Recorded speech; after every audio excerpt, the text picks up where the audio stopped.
Us humans are a little bit obsessed with stretching, but I'm going to give you a statement which is something that people really struggle with, but that is, we are the only animals that stretch. Now, I can already hear what you're shouting about. My cat stretches, my dog stretches, my horse, my budgie, you name it, they stretch. And actually they don't stretch. What they do is they do something called pandiculation. Pandiculation is one of those things, and we do it ourselves, and you wake up in the morning and you sort of get out of bed and you sort of move yourself around and you maybe have a scratch and a rub and you have this little movement that, you know, gets you going, and then you carry on and you do your normal routine. And animals do the same. If you watch them, what they're doing is they might be fast asleep on the sofa, they get up and they move into that what looks like a stretch, but actually they don't stop into it. They don't stop anywhere within that range of movement, and then they just carry on and do their thing. The point about the animal is that it doesn't need to stretch. It doesn't need to do this in order to be functional. There is no requirement. I used to have a cat, and that cat would sit on the floor, and there was a butter dish on the counter. Then you knew that the cat was going to leap up, 3-4 times its own height up onto the counter, whack the top of the butter dish off and be in there. What were the signs of that? Well, the cat wasn't sitting there warming up, wasn't sort of, doing its stretches and bending forwards in order to get limbered up, ready to jump. It would just sit there, and the moment it wanted to go, up it went. Generally when I was out of the room. So yeah, cats know. So functionally, it just moves around and then it stops moving around for any length of time and off it goes. So functionally has no requirement to be bendy. And the same thing is humans. As humans, we don't need to be flexible or more flexible. We just need to be functional. And this is the key: functionality versus flexibility. And flexibility doesn't necessarily mean to say that we're functional, but it does depend on what we mean by functional. My functional requirement as I get older is going to be different than, say, the functional requirement that I had as a younger man when I would, stand in the kitchen for 18 hours and go and do any of the other things I'll probably still do it, to be honest with you. But the functional requirements through life are going to be very different. If I'm 86 and I'm living at home, then my functional requirement is going to be to want to be mobile enough, get up, have my cat, do whatever I need to do and move around. And so the functional requirements will change through life. My job is that I need to be able to get in and out of the car and off planes and what have you. But whereas somebody else's functional requirement might be that they need to, stick their leg up behind their ear and be a pole dancer.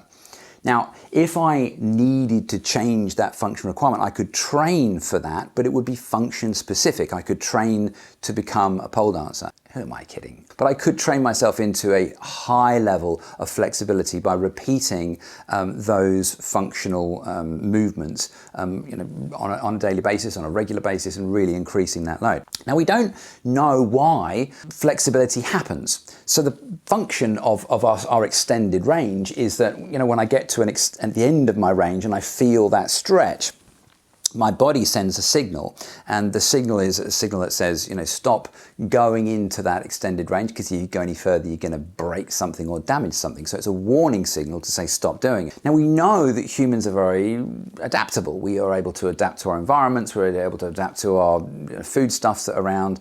We can switch things on and switch things off. We can suppress our appetite and turn things off that will slow our appetite down. So therefore, the potential is that if our body assumes that we need to be able to do X, Y, or Z in order to be able to survive or thrive, then it would also be able to turn down some of those signals. And stretching may well be one of those things. We know that muscle doesn't increase in length, because if muscle was going to increase in length, if I'm stretching, making my muscles longer, then obviously you'd have to have longer bones. And that would mean that everybody that was flexible was 7 feet tall, and they're not. Go figure. So we don't really know why, but it's probably a down regulation of a signal somehow.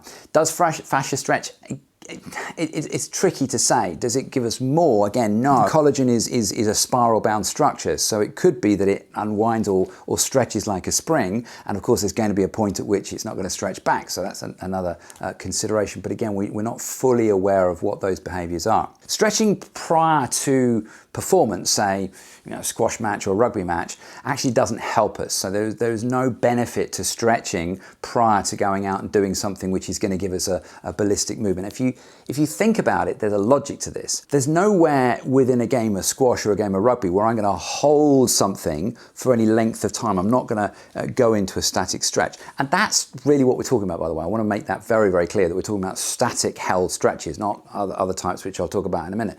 But there's no point in time when I'm going to go into that. I need ballistic movement. I need that muscle to be able to operate fast and really sort of responsive way. By stretching, I will bring blood into an area. I'll increase the potential for injury. When I get an injury and I've stretched, the injury will be longer lasting and I'll be out of action for longer. And that's what all the evidence is telling us. Stretching doesn't help performance. In situations where you're presented with people in pain, certainly this is what I will do, I will take them away from their stretching where that's a feature. So where people are particularly in back pain, and people are saying I'm stretching out through my hamstrings because my hamstrings are tight and that's what gives me back pain. It's probably the opposite is true. The thing about function is that, flexibility is no measure of health. Being bendier or more flexible is no healthier for you than not being bendy or flexible. It's not a measure of your health. It's just a measure of the thing that you've done or the thing that you are, and it doesn't contribute to the measurement of your overall function. Somebody that's in pain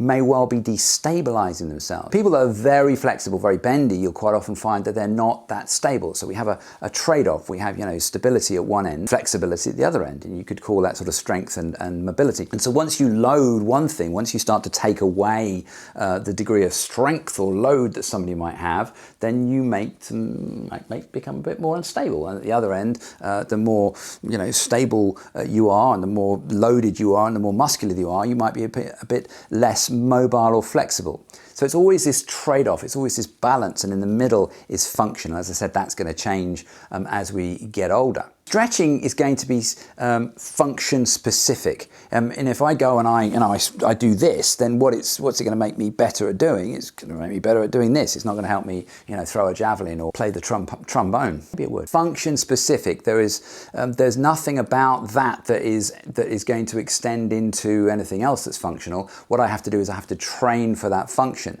I have to repeat that function over and over again to get better at it, and within that will then come my increase of range. So what I'm talking about here is a system that's just in my head. It's not even a system really, it's just a way of moving people, and I call it MITER, M-I-T-E-R.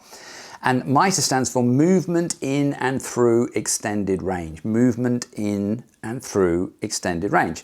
It's just a catchy way of remembering it. And it's a way that I will say to somebody, irrespective of how much movement you've got, if you can't move your arm very far, move it as far as you can. So that's into and through the extended range. So that's as far as I can go. Let's move it within there. If I can go further, I can go further. And so finding that boundary, finding the edge of that circle, if you like, is what we're looking to do rather than necessarily stay in there and stretch it. So lots of movement within those extended range is going to maintain and increase your ranges of movement to a certain point. Sometimes, as I say, we might need to load that and introduce resistance in order to make something stronger so that it doesn't become painful and then collapse. And that might be half the problem as well, that it's too weak in order to be able to take the load, and so therefore it introduces pain as a response to that. There's lots of arguments for that and against that as well. Actually, no, more for that. I want to make clear, if you like stretching, then great. Stretching is your thing, go for it. I'm not saying it's bad or that you shouldn't do it unless, that you have a specific injury, but I'm just saying it's not giving you the benefit that perhaps sometimes you think it is, and it's not required functionally. I am not anti-yoga. Let's make that really clear. Julian hates yoga. No, I don't. If you like it, do it. If you don't, don't. So there we go. It's quite an emotive subject. People they say, I disagree with you. Look, this is just what the evidence tells us, and it makes a lot of sense. But disagree all you like. Put them in the comments section. Let's have a heated debate. And tell me what you think. Do you like stretching? Do you think it's a good idea? What is your personal experience? Join me over on my website. I've got loads of stuff on there on webinars, new webinars coming up. We're going to be discussing all this kind of thing. You'll see lots of dissections on there. Amazing amount of material that's over on the website functionalanatomy.com. Please share, like, and subscribe. Do all those things you're supposed to do on social media, and I will see you next time. It's the runner's one that gets me. There we go. Bring the leg up now. That's it, straight that. I'm off running.